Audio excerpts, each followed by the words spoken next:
This is part 2 of an ongoing series where we talk about fracking and its impact on the environment. We highly recommend you watch the previous video. Link in description. Precursors. Halliburton fracturing operation in the Bakken Formation, North Dakota, United States. Fracturing as a method to stimulate shallow, hard rock oil wells dates back to the 1860s. Dynamite or nitroglycerin detonations were used to increase oil and natural gas production from petroleum-bearing formations. On the 24th of April 1865, U.S. Civil War veteran Colonel Edward A. L. Roberts received a patent for an exploding torpedo. It was employed in Pennsylvania, New York, Kentucky, and West Virginia using liquid and also, later, solidified nitroglycerin. Later still the same method was applied to water and gas wells. Stimulation of wells with acid, instead of explosive fluids, was introduced in the 1930s.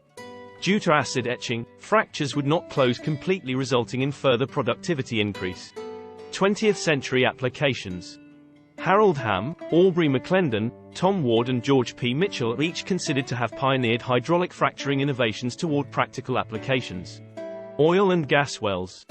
The relationship between well performance and treatment pressures was studied by Floyd Farris of Staniland Oil and Gas Corporation.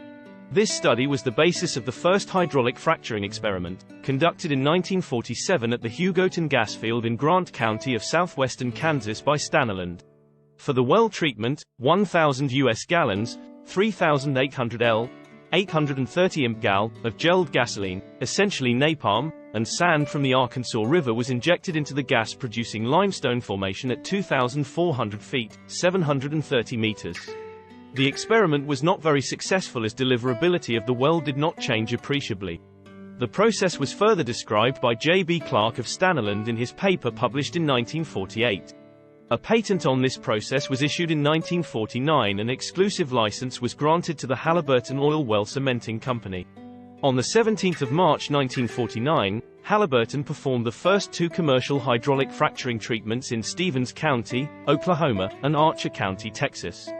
Since then, hydraulic fracturing has been used to stimulate approximately 1 million oil and gas wells in various geologic regimes with good success. In contrast with large-scale hydraulic fracturing used in low-permeability formations, small hydraulic fracturing treatments are commonly used in high-permeability formations to remedy skin damage, a low-permeability zone that sometimes forms at the rock borehole interface. In such cases, the fracturing may extend only a few feet from the borehole. In the Soviet Union, the first hydraulic proppant fracturing was carried out in 1952.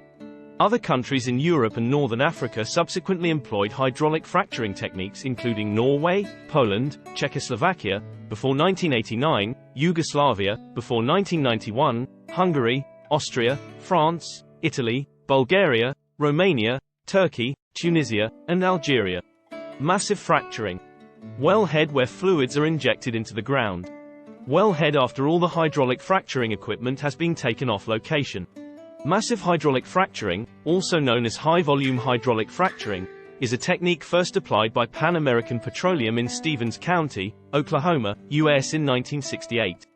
The definition of massive hydraulic fracturing varies, but generally refers to treatments injecting over 150 short tons, or approximately 300,000 pounds, 136 metric tons, of proppant. American geologists gradually became aware that there were huge volumes of gas-saturated sandstones with permeability too low, generally less than 0.1 mD, to recover the gas economically. Starting in 1973, massive hydraulic fracturing was used in thousands of gas wells in the San Juan Basin, Denver Basin, the Pissarros Basin, and the Green River Basin, and in other hard rock formations of the western U.S. Other tight sandstone wells in the U.S. made economically viable by massive hydraulic fracturing were in the Clinton-Medina Sandstone, Ohio, Pennsylvania, and New York, and Cotton Valley Sandstone, Texas and Louisiana. Massive hydraulic fracturing quickly spread in the late 1970s to western Canada, Rotliegend and Carboniferous gas-bearing sandstones in Germany, Netherlands, onshore and offshore gas fields, and the United Kingdom in the North Sea. Horizontal oil or gas wells were unusual until the late 1980s. Then, operators in Texas began completing thousands of oil wells by drilling horizontally in the Austin Chalk, and giving massive slickwater hydraulic fracturing treatments to the wellbores. Horizontal wells proved much more effective than vertical wells in producing oil from tight chalk, Sedimentary beds are usually nearly horizontal, so horizontal wells have much larger contact areas with the target formation. Hydraulic fracturing operations have grown exponentially since the mid-1990s, when technological advances and increases in the price of natural gas made this technique economically viable. Shales. Hydraulic fracturing of shales goes back at least to 1965, when some operators in the Big Sandy gas field of eastern Kentucky and southern West Virginia started hydraulically fracturing the Ohio Shale and Cleveland Shale, using relatively small fracs. The frac jobs generally increased production, especially from lower-yielding wells. In 1976, the United States government started the Eastern Gas Shales Project, which included numerous public-private hydraulic fracturing demonstration projects. During the same period, the Gas Research Institute, a gas industry research consortium, received approval for research and funding from the Federal Energy Regulatory Commission. In 1997, Nick Steinsberger, an engineer of Mitchell Energy, now part of Devon Energy, applied the slickwater fracturing technique, using more water and higher pump pressure than previous fracturing techniques, which was used in East Texas in the Barnett Shale of North Texas. In 1998, the new technique proved to be successful when the first 90 days gas production from the well called S.H. Griffin No. 3 exceeded production of any of the company's previous wells.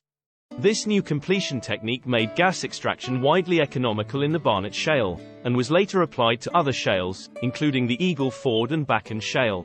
George P. Mitchell has been called the father of fracking, because of his role in applying it in shales.